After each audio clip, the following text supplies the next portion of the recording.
ये हमारे रुचि दीदी की तरफ से 101 रुपए का पुरस्कार आशीर्वाद की चाह है।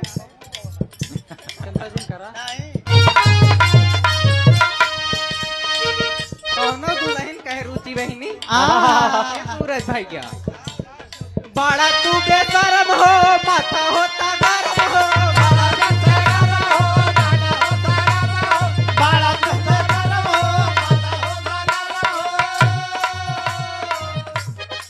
लेकिन कहना क्या है बड़ा तू बेशरम हो माथा होता गरम हो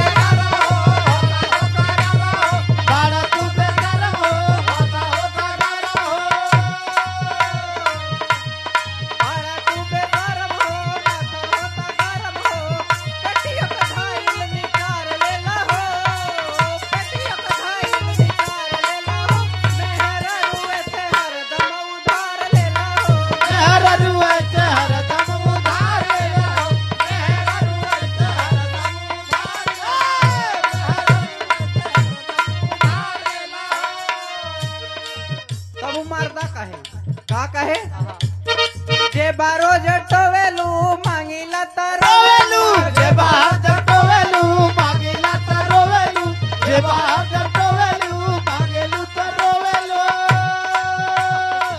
ओय ओय ओय ओय जे बारो जटोवेलू मांगीला तरोवेलू सुतल में रोज डाका डाल देलू हो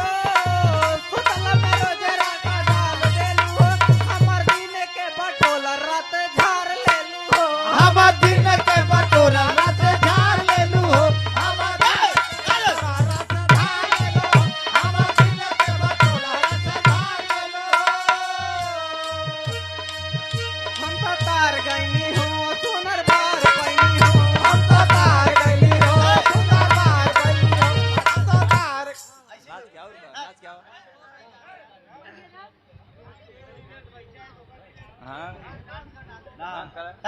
डांस दे बगले ए मारी दो डांस हेलो डांस लाल वाला तो ज्यादा जमा लाल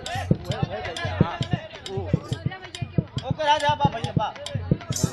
अरे के बाना के बाना समझे वो कोड हां वो कवर ले से बान लो कोड कवर ले वो कवर बाने के का बांधा वो कवर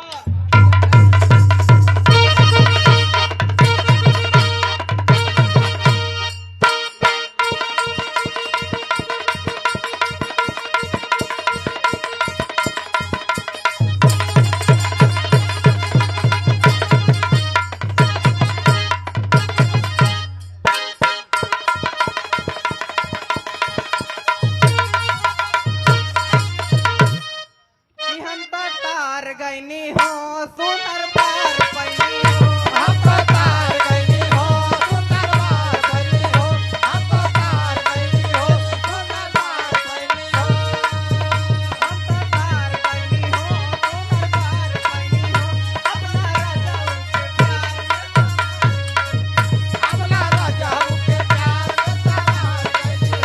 अपना राजा के प्यार में सवार गईली हो हम अपना राजा के प्यार में सवार गईली हो तो तार गईनी हो सुनर बार पैनी हो अपना राजा के प्यार में सवार गईली हो अरे खुदी अरे लाला सखी पियवा दुलारे आय हरे सकती आवाज दुलारे आय हरे सकती आवाज दुलारे आय हरे सकती आवाज दुलारे और कहे का ऐसन पाती मिले मुश्किल से ऐसन पाती मिले मुश्किल से ऐसन पाती मिले मुश्किल से ये सुरेश प्रधान जी की तरफ से 101 रुपए का पुरस्कार आशीर्वाद की चाह है।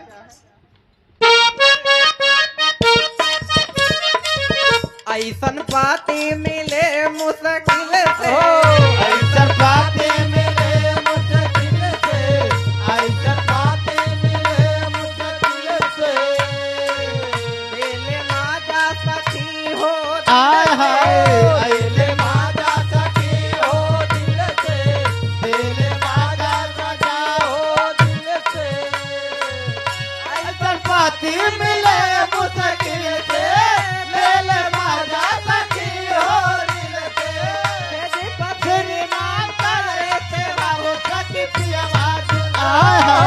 आय हरे शक्ति आवाज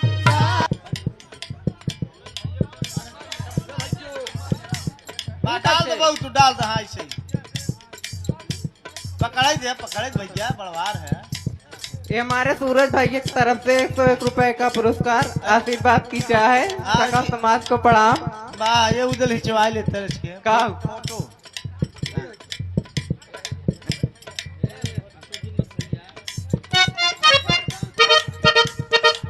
अरे वाह क्या बात है। ये हमारे गौरी शंकर चाचा की तरफ से 200 रुपए का पुरस्कार। शुक्रिया अदा करती हूँ।